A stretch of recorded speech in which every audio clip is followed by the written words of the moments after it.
Jugez pas afin de n'être pas jugé, car c'est le jugement que vous portez qui servira pour vous juger. C'est la mesure avec laquelle vous mesurez qui servira pour vous mesurer. Et brusquement, le passage à la deuxième personne du singulier, qui semble une fois encore dénoter une parole textuelle de Jésus. Qu'as-tu à regarder la paille qui est dans l'œil de ton frère, et la poutre qui est dans le tien? Tu ne la remarques pas? Matthieu 7, 1, 3. Rappelons que quelque chose a précédé ce texte, qui est l'annonce du pardon de Dieu. Rien à voir donc avec un marché. Cela signifie Dieu vous a pardonné. Pardonnez aussi. Le pardon apparaît comme le plus grand des abandons. Un sommet de la conscience humaine. Il n'est pas de plus grand dépouillement que d'abandonner une rancœur, un désir de vengeance, une inimitié motivée. Il n'est pas non plus de plus grande libération. Rien n'empoisonne plus un cœur que la haine, sous quelque forme qu'elle se présente. Rien ne libère plus que le pardon. L'effort que celui-ci suppose est certainement l'un des plus grands, demandé à l'effort humain. Portons nos regards sur les monuments de la bonté divine, qui nous rappellent tout ce que le Seigneur a fait pour nous, consoler et nous sauver de la main du destructeur.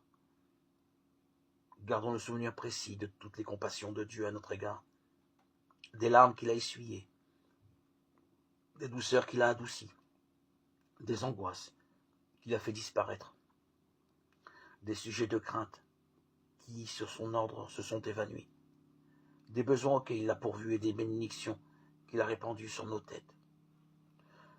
Nous nous préparerons ainsi à surmonter les épreuves que nous aurons encore à affronter pendant le reste de notre pèlerinage sur terre.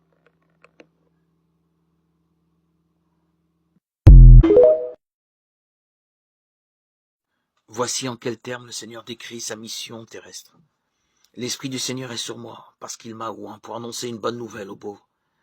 Il m'a envoyé pour guérir ceux qui ont le cœur brisé, pour proclamer aux captifs la délivrance, et aux aveugles le recouvrement de la vue, pour envoyer libres les opprimés.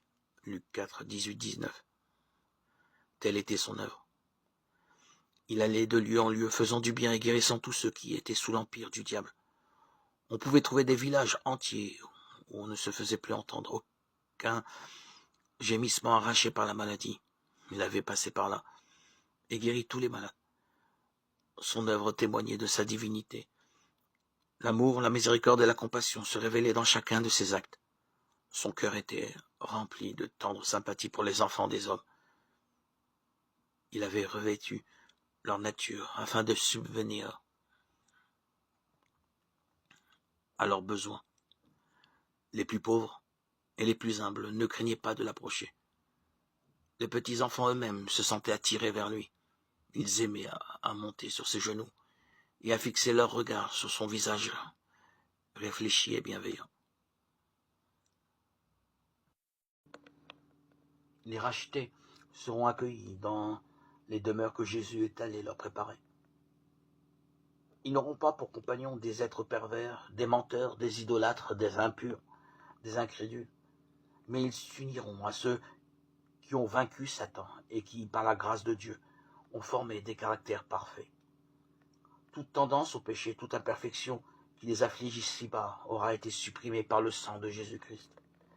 Et ils auront pour partage la magnificence de sa gloire, surpassant de beaucoup celle du soleil.